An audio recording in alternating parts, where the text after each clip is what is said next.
Welcome to True Jamaica Buzz, news and entertainment with a buzz.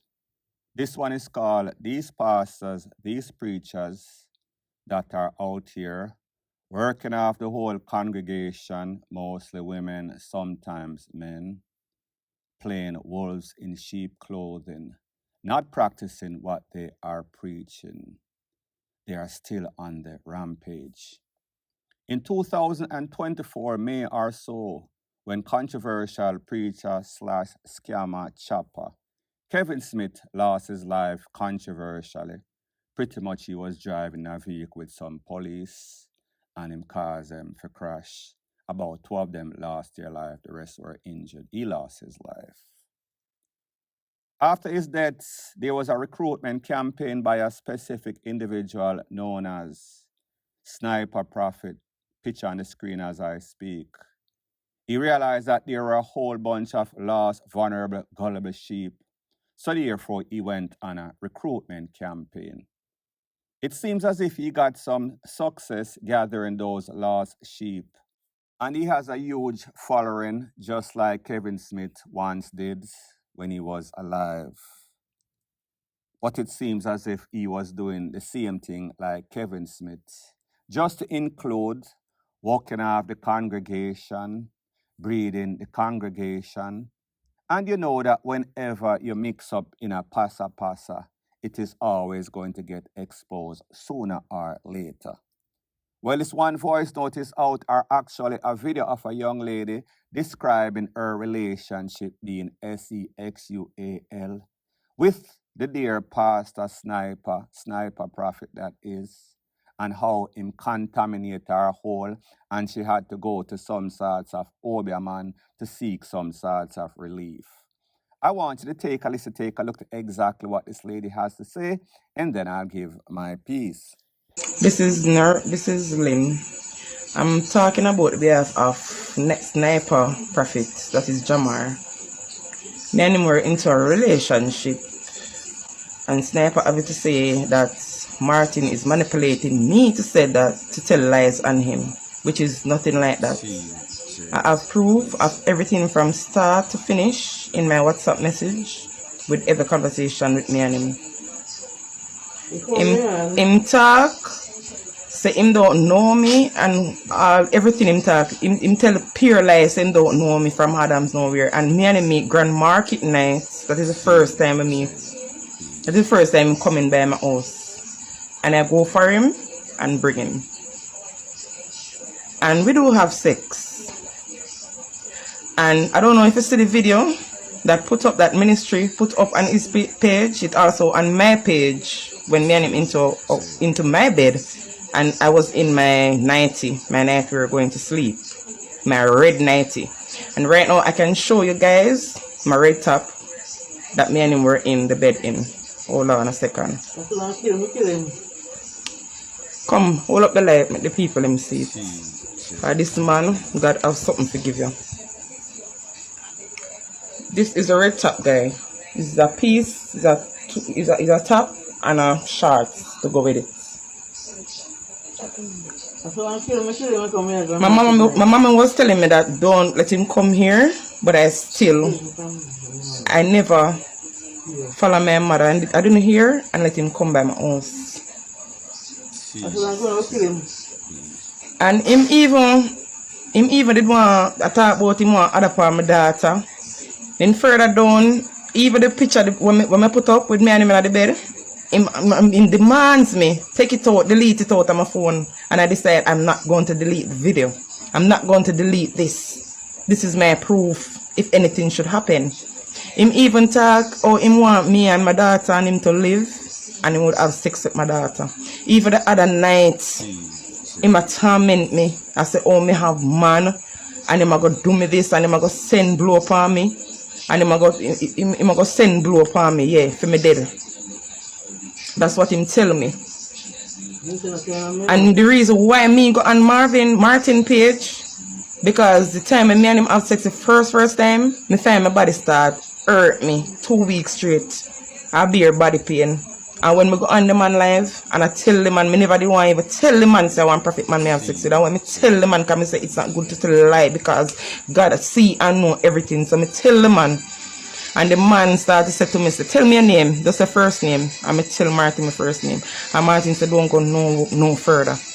And Martin started to tell me what's happening to me, why I'm feeling those pain. The man said, evil, a spirit, an evil spirit, that is a lizard, to let me feel the pain so I can't lift my bed and for my spirit go up in a hoodland. That's what that man do to me. So that man is walking and trying to blindfold the people them. Listen, Jamaica only need to stop make people blindfolding because enough of them profiteer is a witch them. Enough of them profiteer falls on and make prayer for uno. You hear me? I tell you, if me didn't know say I would never go in a relationship with Jamar. I would never meet Jamar and started even a relationship. When me meet Jamar have 13 phone and me ask him when get so much phone as a one man. Jamar said to me, say, no, I'm a businessman. I have to have all these phones. So eventually Jamar is a scammer too also. Because only scammer alone know have so much phone. So the text that Jamar put out and I said the man is manipulating me to tell lie upon him. Oh, Martin didn't know say me and him did a friend. Me never know Martin. I didn't know him. So people, you see exactly what is going on here. Sniper Prophet realized that there was a void after Kevin Smith.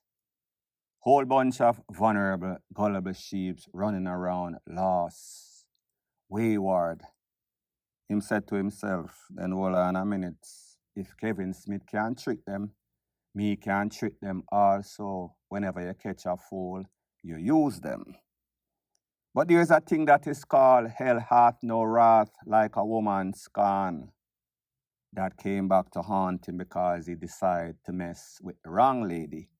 He decided that he was going to trick her, tell her that he loves her, tell her that he will take care of her and the family, including the daughter. One stipulation, he would have to also sleep with the daughter. But pretty much all he was on is walk and duck her campaign. And when she realized what had happened, realized that she has been bamboozled by the pastor, Sniper Prophet that is, she decided that she was going to come out and expose him. Even though her mother had warned her. Now, people, isn't it kind of ironic that these same people that talk about pastor and preacher, whenever she realized that she was in problem with the pastor, who she went to? The Obia man. What did the pastor threaten to do? Send her to the Gozo man, make sure she get in all sorts of pain. So we see said this pastor is like most of the pastors in Jamaica, just like some of your social media personalities / YouTubers, full of scam, full of sham, wolves in sheep clothing. This pastor is a chopper. This pastor is out on a money campaign. So therefore, if him see a set of people that are so deeply entrenched into religion, looking for a group to belong in, he is going to offer that while he is gaining monetarily and tricking all of these people, while he's just as evil as the average man on the street or even worse. Because like the saying goes, to whom much is given, much is expected. So therefore, if people put you on a pedestal and then you act as if you've been anointed by the man up above, only tricking the people, only walking off the people. But we should not be surprised. The surprise is that people are still falling for all these wolves in a sheep clothing. These choppers putting out a persona as if they are men of God when they are actually worse than the devil himself, down in the abyss of hell. Point blank and period. So the next thing that is popping in the news is that we see that the Jamaican version of El Chapo lost his life at the hospital a couple of days ago. His name is Norris DEEBO Nenbhard, died at the age of 73-year-old. Mr. Nenbhard was, if not one of the biggest kingpin drug overlord that Jamaica has ever seen. He had a link with the Colombian cartel. He also had a link with a shipping company that was run by a man known as Nenbhard Rancharan, an Indian man from Montego Bay. So Mr. DEEBO had a construction trucking company. However, he was also dibbling and dabbling in the cocoa. They were exporting drugs to Florida, to be specific. Based on what the Fed said, they were using all sorts of speedboats. But the truth and the fact is that they were actually using Mr. Rancharan's shipping company that was supposed to be legit, mixing the cocoa with legitimate stuff. That is how most of the stuff was taken to Florida, to be specific. So anyways, it is said that one of them got busted, Mr. Rancharan, and it is said that he was one of the persons that were probably speaking. A whole couple of people get busted, indicted. They were Donovan Williams, Rod Roy Williams, Herbert Henry, and then DEEBO himself, Mr. Nenbhard. Based on information, it is said that the feds were deeply interested in all of these individuals, specifically Mr. DEEBO. So they set for an extradition hearing in Jamaica. However, back in the time, 2004 or so, Jamaica was deeply corrupt. Politician, drug kingpin, dons, everybody was pretty much hanging out at the same place, eating food from all sorts of illegal activity. So therefore, Mr. Nenbhard, he got a big lawyer and he delayed the process for about 4 to 5 years. It is said that on or about 2009, after they achieved their extradition hearing, they did not stall. They sent a Black Hawk helicopter in Jamaica, pick up Mr. Nenbhard right away ASAP, along with his co-conspirators at least, some of them, and took them to the United States where they were charged.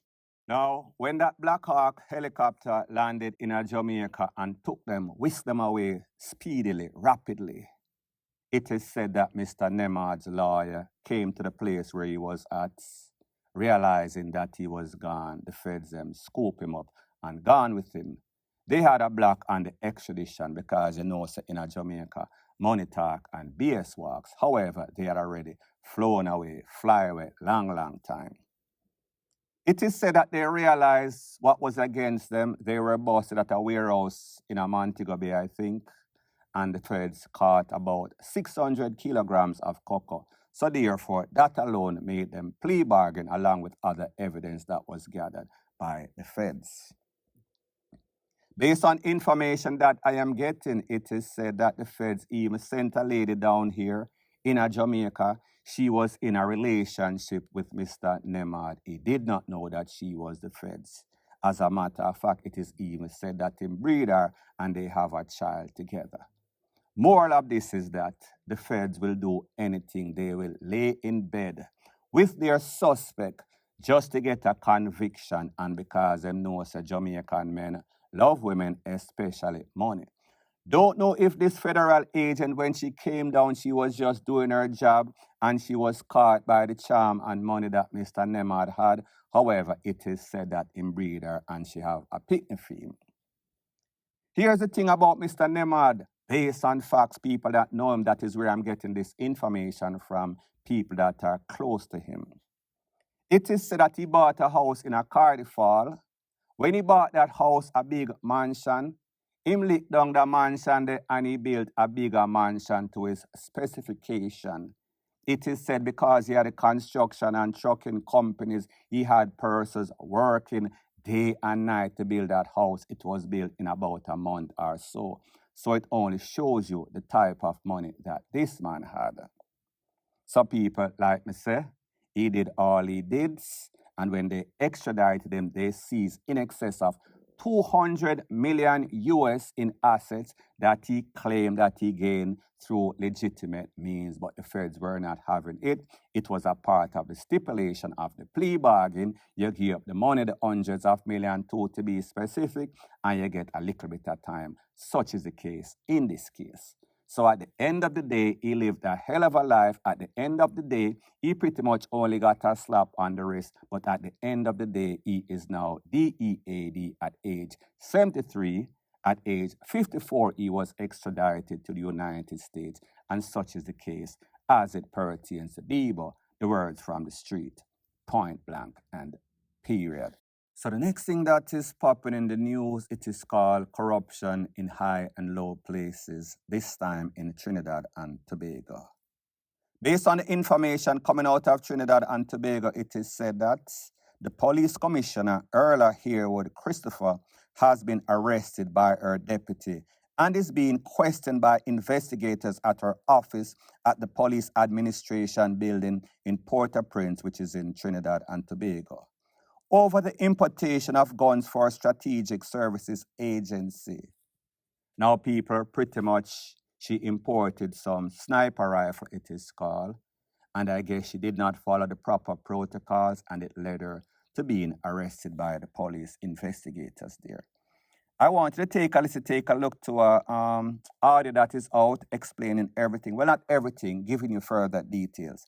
Take a listen, take a look, and then I'll give my piece. The commissioner has been arrested earlier this afternoon. This is part of a probe into the importation of 2 sniper rifles for the Strategic Services Agency, the SSA. So what has happened since then is that the investigators would have spoken to the commissioner this afternoon. Her lawyer was contacted just before lunchtime today, I think. The seemingly obvious next step would be to get advice from the Director of Public Prosecution, that is Roger Gaspard, in terms of the officers will approach the DPP for advice in terms of the way forward, and based on his advice, they may decide to charge the commissioner, which will then lead to another process of having to replace a commissioner, which involves the cabinet and the government. Who do you think would have been the big whistleblower on this particular matter? We believe that somebody who had intimate knowledge of the SSE at the time. So people, there you have it for yourselves. Like I said, this is breaking news. As soon as I get some more pertinent information and details, I'll be sure to divulge ASAP. One thing that we know, for whom much is given, much is expected.